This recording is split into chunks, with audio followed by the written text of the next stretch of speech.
Hello everyone.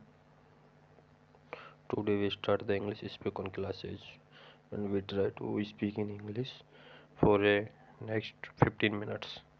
First of all, introduction. You have an opportunity for a better paying job, but you need to improve your English before you can apply, or you want to enroll in a university in the United States, but your English is not enough yet.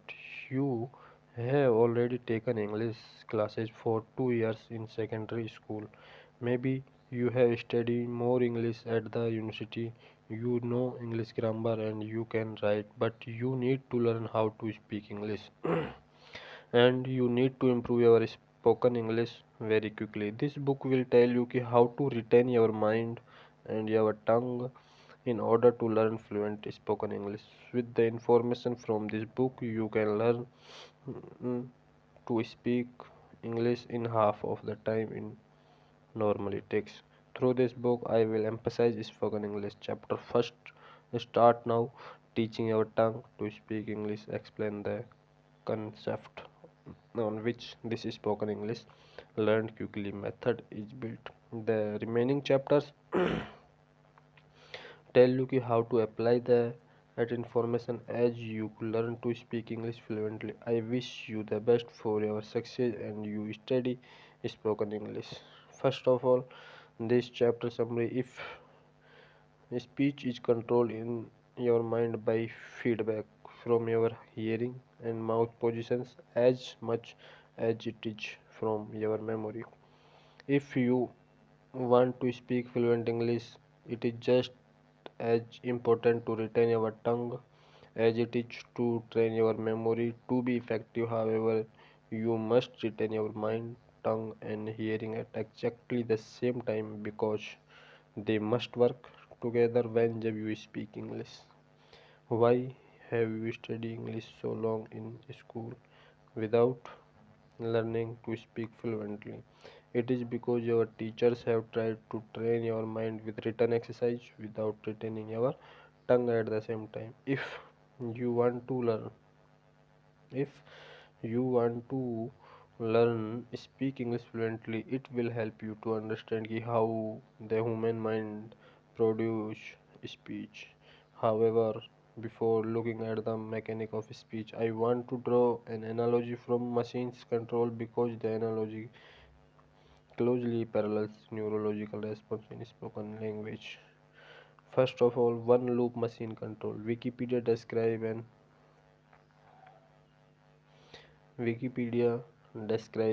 an open loop control system as follow. An open loop controller, also called a non-feedback controller, is a type of controller which computes its input into a system using only the current state of the system. A characteristic of the open loop controller is that it does not use feedback to determine if its input has achieved the desired goal. This means that the system does not observe the output of the process that it is. Second is learning spoken English controlling. Consequently, a true open loop system cannot correct any error that it could make. For example, a sprinkler system programmed to turn on at set time could be an example of an open loop system if it does not measure soil moisture as a form of feedback. Even if rain is pouring down on the lawn, the sprinkler system would activate on schedule hosting or figure 1. So an open loop control system that can control may be simple switch, or it could be a combination of a switch and a timer. Yet all it can do is turn the machine on. It cannot respond to anything the machine is doing. First of all, open loop control and open loop machine control. Closed loop machine control. Wikipedia that describe closed loop control as follow. To avoid the problem of to avoid the problem of same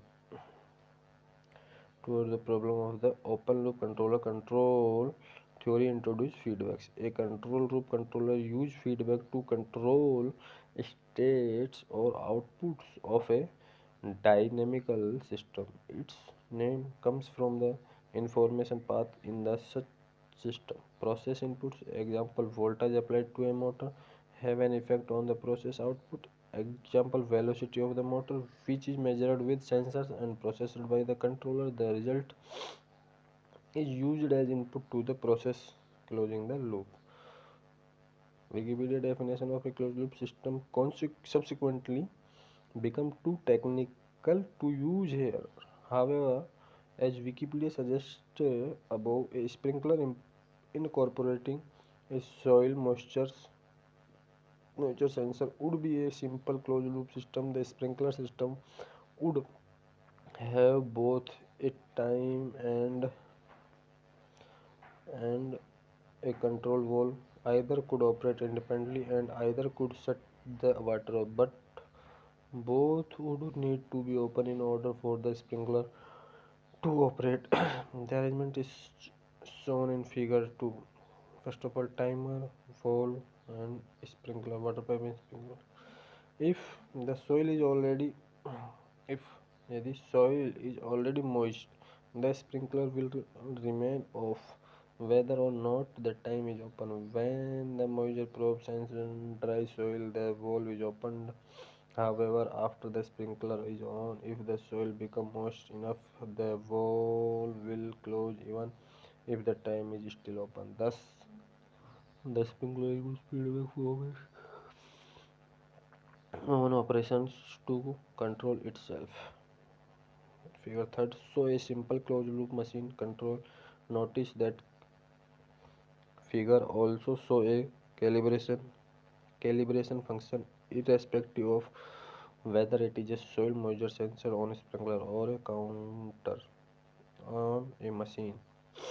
There must be some way of setting the control so that it will respond in a predetermined way in a machine application. The calibration function could be counter, which is set to the machine will produce a certain number of nested parts. Human species closed loop system. I explain next day. It will be explained the next day. Thank you.